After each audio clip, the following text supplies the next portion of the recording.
question and answer. Anak saya ada pertanyaan. Itu insiden atau accident is always happen on purpose or coincidence, right? Now we believe there is always iblis yang creating that, but as a Christian we got grace from God and kita diperlengkapi dengan righteousness, right? Sekarang kalau nggak ada challenge, righteousness itu nggak ada gunanya, kan boring. Jadi kalau ada iblis, dia yang challenge, right? So iblis berguna juga. Iblis itu adalah malaikat yang memberontak kepada Tuhan. Dan dia masih dikasih kesempatan untuk ada di dalam dunia ini. Tapi iblis itu, yang dia kerjakan itu cuma mau menghancurkan kita. Cuma mau merugikan kita, mau menghancurkan kita. Itu yang iblis mau kerjakan. Nah, tapi Tuhan itu melengkapi kita untuk kita bisa berperang sama kuasa kegelapan. Gitu. Jadi yang saya lagi bagikan sini adalah untuk bagaimana kita semua ini tahu menggunakan segala equipment yang Tuhan sudah sediakan buat kita di sini, sehingga pada saat iblis nyerang kita bisa melawan gitu. Kita tidak usah celaka gitu maksudnya. Nah, jadi iblis ada, tapi Tuhan nggak pakai iblis untuk untuk mencelakakan kita, enggak. Tuhan malah ingin kita, Tuhan berkata, reign di dalam dunia, take dominion, kata Tuhan. Jadi dengan kata lain, Tuhan sudah lihat ada iblis yang akan mengganggu kita, akan mencelakakan kita. Tapi Tuhan berkata, reign, pakai kuasa kamu untuk melawan, supaya kamu nggak usah menjadi mangsa, victim daripada kejahatan iblis. Itu yang maksudnya. Yang saya tadi lagi sharing itu begitu, supaya kita jangan menjadi victim, korban dari pekerjaan iblis. Itu. Well, jadi victim kalau di challenge, kalau nggak ada challenge ya nggak. Well. Jadi kamu kepengen diserangin sama iblis. Kalau kamu pengen ya, you welcome the devil. Saya sih nggak mau. Saya iblis mau nyerang saya sama penyakit, saya tembak, saya balik, saya serang balik. Saya nggak mau terima itu. Kalau kamu mau ya, kamu yang terima itu. Kalau saya nggak mau gitu. Iblis tuh kalau udah nyerang itu bisa jahatnya luar biasa. Kalau ngasih penyakit atau apa sampai membuat kita mesti sampai sengsara gitu, ngapain kita? Saya sih nggak mau. Tapi yang saya lagi ceritakan ini adalah Tuhan sudah sediakan buat kita selengkap senjatanya. Tuhan sudah sediakan bagi kita the name of Jesus. Tuhan sudah sediakan bagi kita bahwa kita punya kuasa to speak to the mountain, untuk the mountain move gitu. Tuhan sudah berikan pada kita kuasa itu, use it gitu. Pakai kuasa itu supaya kamu jangan menjadi victim daripada kuasa kegelapan. Itu yang sedang kita mau belajar.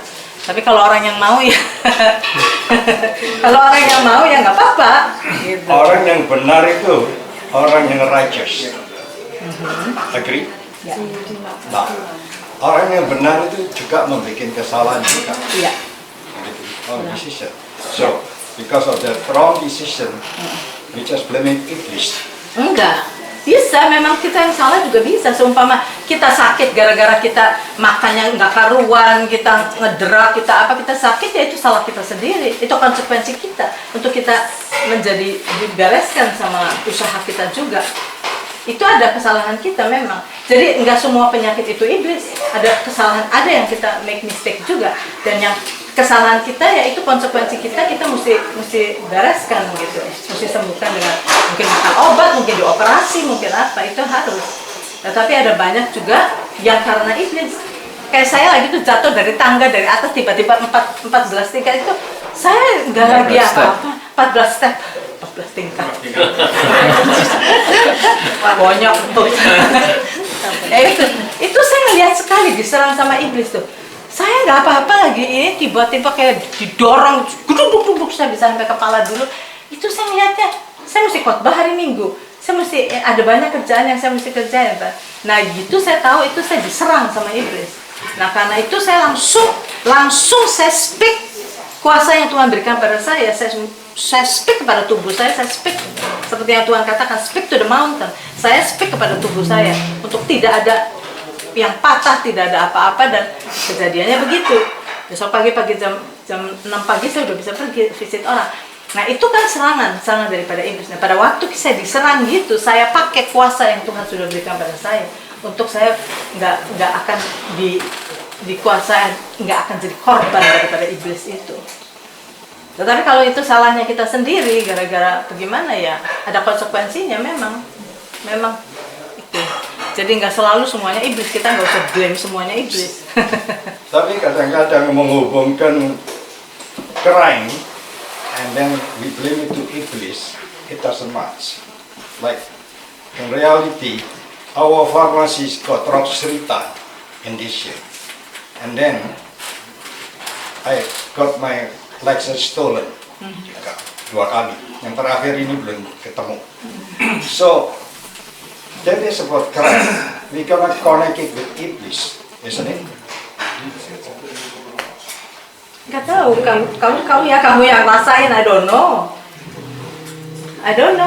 Ya udah jelas itu orang pencuri itu kan dimanipulasi sama iblis untuk nyuri Mana-mana kejadian. It's not our fault. Iya. Dan juga mungkin mereka senangnya Lexus, kamu belinya Lexus terus tuh. It's hard to connect it. Something with iblis is hard. Ya kalau kamu nggak mau connect dengan iblis ya jangan. Tapi kalau personal maybe ya, because gossip, because asyutan atau tujuan apa nggak usah dianggap. Tapi in this case, in reality, we cannot blame iblis. Jadi kita lihatnya Yohanes 10 katakan Tuhan ngomong pencuri datang karena mencuri, membunuh dan membinasakan, mencuri. Tapi aku datang kata Tuhan, memberikan kamu hidup yang berkelimpahan. Jadi itu yang kita menjadi pegangan. Semua yang iblis coba selalu goalnya adalah mencuri, membunuh dan membinasakan. That is the goal. And we have to be aware that. Kalau kita nggak aware, kita kecolongan.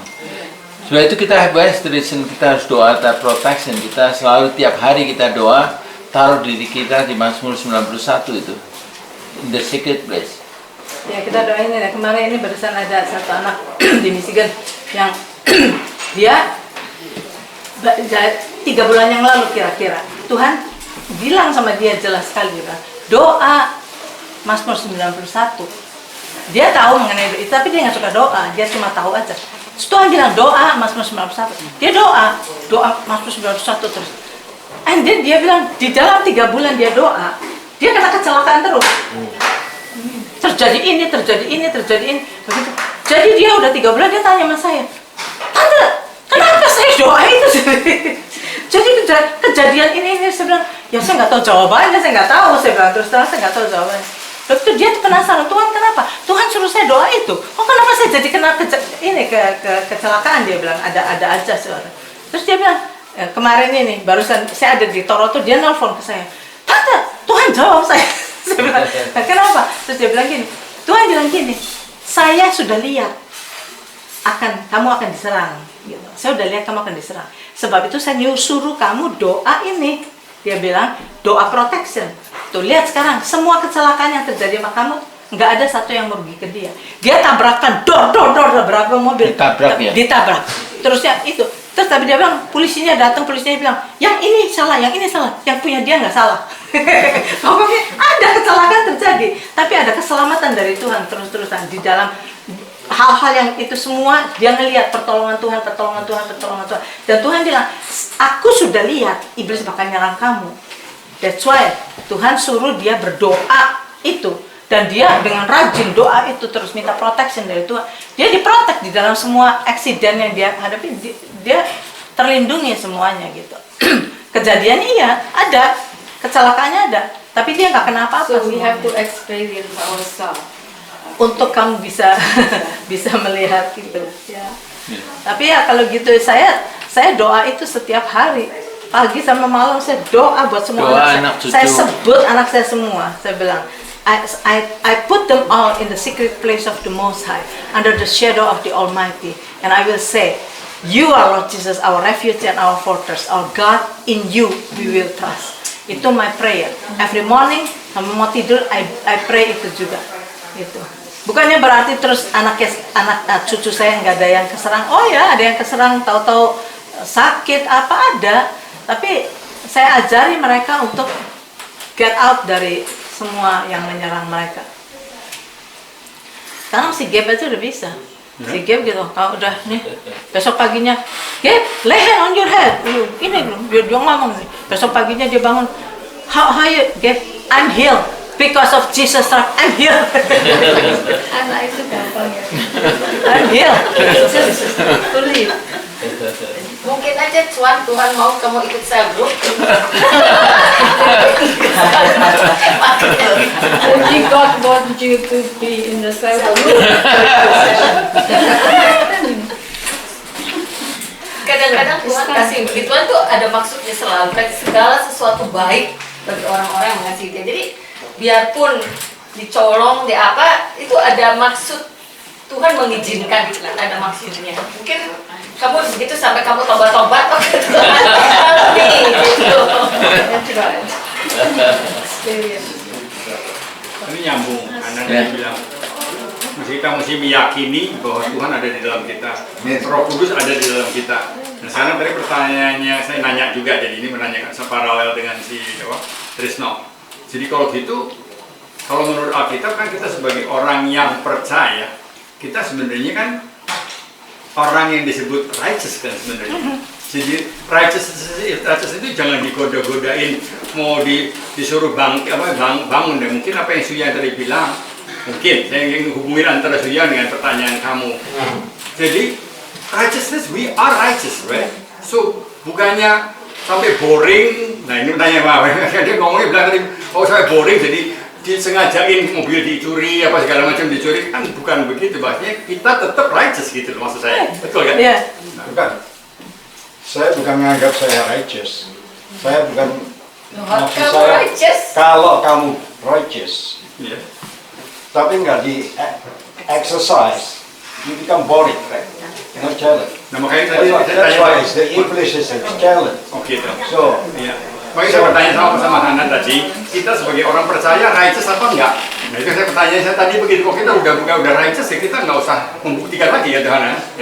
Iya, tadi si Chuan lagi bilang bahwa kalau kita righteous, nggak ada challenge, nggak ada iblis yang kutik-kutik kita, nggak excited, jadi kita boring. Gitu. Lagi ke situ. Kasih mau antem terus kita. Saya cuma mau nambahin dikit ya. Tadi saya bagus sekali semuanya, tapi yang saya juga belajar apa itu roh Tuhan itu lain sama manusia, lain sekalian. Tadi Hana bilang gentle. Kalau kita sebagai manusia, anak kita bandel, nggak dengerin kita tuh tambah jerit-jerit. Ya, ngomongnya banyak. Oh ya misalnya kamu cuci piring ya, atas nggak didengerin. Mami bilang cuci piring, nggak didengarin, tambah lama suara kita tambah tinggi. Tapi kok Roh Kudus itu lain. Kalau kita cuekin dia, makin hilang. Jadi makanya saya melihat ada bagaimana kita tuh tadi yang dibilang memperhatikan ya. Memperhatikan itu dengan bukti itu kita taat. Roh Kudus bilang apa, kita ngikutin. Makanya kan bukan firman Tuhan, ada hamba Tuhan bilang kan, 1 ons ketaatan lebih besar daripada 1 kilo doa.